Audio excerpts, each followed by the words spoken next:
আসসালামু আলাইকুম রহমতুল্লাহি ওয়া বারাকাতুহু। আলহামদুলিল্লাহি ওয়াহদাহ ওয়াসসালাতু ওয়াসসালামু আলা মান লা নাবিয়্যা বা'দাহ, আম্মা বা'দ। সুপ্রিয় দর্শক শ্রোতা ভাই বোনেরা, আজ আমরা এমন একটি জিকির, এমন একটি দোয়ার কথা বলবো যে জিকির এবং দোয়া জানে না এমন কোন মুসলিম পৃথিবীতে পাওয়া কঠিন। বলতে গেলে আমরা সকলেই এই দোয়া, এই জিকিরটি জানি, এই বাক্যটি মুখস্থ আমাদের আছে, কিন্তু এই বাক্যের যে ওজন, এই বাক্যের যে ওয়েট, এই বাক্যের যে গুরুত্ব, সেটা আমরা হয়তো অনেকেই উপলব্ধি করতে পারি না। মুস্তাদরাক হাকিমে আবু সাঈদ খুদরি রাদিয়াল্লাহু তাআলা আনহু থেকে বিশুদ্ধ সূত্রে বর্ণিত এক হাদিসে নবী করিম সাল্লাল্লাহু আলাইহি সাল্লাম ইরশাদ করেছেন, একবার আল্লাহর নবী মুসা আলাইহিস সালাতু ওয়াস সালাম আল্লাহর কাছে দরখাস্ত করলেন, আল্লাহর কাছে আবেদন পেশ করলেন। তিনি আল্লাহর সঙ্গে সরাসরি কথোপকথন করতেন, সেজন্য কালিমুল্লাহ বলা হয় তাকে।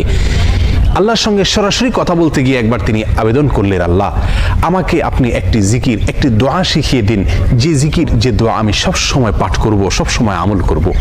আল্লাহ সুবহানাহু ওয়া তাআলা তখন মুসা আলাইহিস সালাতু ওয়াস সালামকে বললেন, কুল লা ইলাহা ইল্লাল্লাহ, হে মুসা আপনি লা ইলাহা ইল্লাল্লাহ এই দোয়াটি সবসময় পাঠ করবেন, এই জিকিরটি সবসময় পাঠ করবেন, এটা আপনাকে আমি দিলাম। মুসা আলাইহিস সালাতু ওয়াস সালাম কিছুটা আশ্চর্যান্বিত হয়ে আল্লাহ সুবহানাহু ওয়া তাআলাকে বললেন, আল্লাহ লা ইলাহা ইল্লাল্লাহ এটা তো এমন একটি বাক্য, এমন একটি জিকির, এমন একটি দোয়া যেটা সকলেই বলে, সব মানুষই বলে। আমি তো আপনার কাছে স্পেশাল কোনো দোয়া চেয়েছিলাম, বিশেষ কোনো দোয়া চেয়েছিলাম। আল্লাহ সুবহানাহু ওয়া তাআলা তখন মুসা আলাইহিস সালাতু ওয়াস সালামকে বললেন, হে মুসা, যদি সপ্ত আসমান, সপ্ত জমিন এবং এই দুইয়ের মধ্যে যা কিছু আছে সব কিছুকে, আল্লাহর অস্তিত্ব ছাড়া বাকি সব কিছুকে যদি একটি পাল্লায় রাখা হয়, একটি হাতে রাখা হয়, আর লা ইলাহা ইল্লাল্লাহ এই বাক্যকে যদি অপর হাতে, অপর পাল্লায় রাখা হয়, তাহলে লা ইলাহা ইল্লাল্লাহর পাল্লা ভারী হবে। এত ওয়েটফুল এই আমল, এত ওজনী এই আমল, এই জিকির।